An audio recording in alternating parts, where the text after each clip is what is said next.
What's the meaning of Caribbean?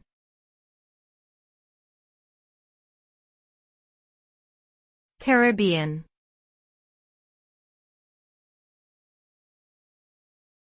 Caribbean.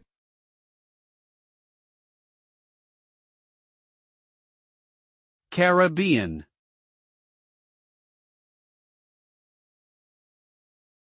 Caribbean.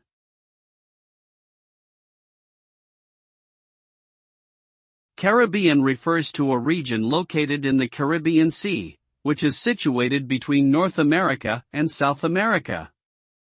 The area is known for its tropical climate, crystal clear waters, sandy beaches, and diverse cultures. The region comprises more than 7,000 islands, islets, reefs, and cays, with an estimated population of around 44 million people. The region's economy is primarily driven by tourism and natural resources, including agriculture and oil. The Caribbean has a rich history, influenced by various colonial powers, resulting in a unique blend of languages, foods, and customs.